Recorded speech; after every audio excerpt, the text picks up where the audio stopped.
ഓം ശ്രീനാരായണ പരമഗുരവേ നമഃ. സുപ്രഭാതം. 1668 ദിവസമായി ഇന്ന് 2025 ഡിസംബർ മാസം 8 തിങ്കളാഴ്ച. 1201 ആണ്ട് വൃശ്ചിക മാസം 22 ഗുരുവചനങ്ങളിലൂടെ സനാതനമായ ഏതെങ്കിലും ധർമ്മത്തെയോ സത്യത്തെയോ അടിസ്ഥാനപ്പെടുത്തിയല്ലാതെ യാതൊരു മതത്തിനും നിലനിൽക്കാൻ കഴിയുന്നതല്ല.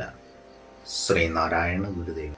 ശ്രീ നടരാജ ഗുരു എഴുതിയ ഗുരുവിരൽ എന്ന പുസ്തകത്തിൽ വിദൂര സാദൃശ്യങ്ങൾ എന്ന് വിവരിക്കുന്നതിൻ്റെ 31 ഭാഗമാണ് ഇന്ന് അവതരിപ്പിക്കുന്നത്.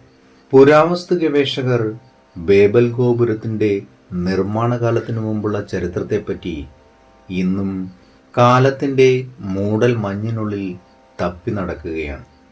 അവരുടെ ശ്രദ്ധയും ഭക്തിയുമെല്ലാം വസ്തുനിഷ്ഠമായ തെളിവുകളിലാണ്.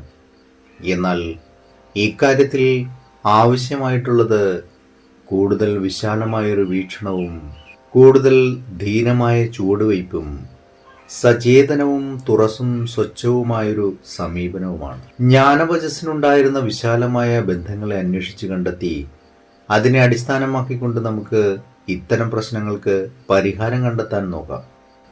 ഇവിടെ ജ്ഞാനവചസ്സിൻ്റെ സാരാംശത്തെയും ഭാവരൂപത്തെയും ഒരുപോലെ കണക്കിലെടുക്കണം. ഒരു ഉദാഹരണമെടുത്താൽ അതിൻ്റെ പ്രാധാന്യം മനസ്സിലാകും. ഓരോ തരം ജീവിയുടെയും രൂപമാതൃക പരമ്പരയാ നിലനിന്നു പോരുന്ന ഒരു പ്രക്രിയയുണ്ട്. അതിൽ നിന്നും തികച്ചും വ്യത്യസ്തമാണ് ലായനികളിൽ നിന്നും മറ്റും ഒരേ രൂപത്തിലുള്ള പരലുകൾ ആവർത്തിച്ചുണ്ടാക്കുന്ന രീതി. പരലുകളുടെ വളർച്ചയിൽ ഉള്ളത് വെറും പരിമാണാത്മകമായ വർധനവാണ്. എന്നാൽ ഒരു ജീവിയിൽ നിന്ന് മറ്റൊരു ജീവി ഉണ്ടായി വളർന്നു വരുന്നതാകട്ടെ തികച്ചും വ്യത്യസ്തമായൊരു രീതിയിലാണ്. സചേതനമായ ആ വളർച്ചയിൽ അളന്നറിയാനാവാത്ത ഗുണാത്മകമായ അംശങ്ങൾക്കാണ് മുഖ്യസ്ഥാനം.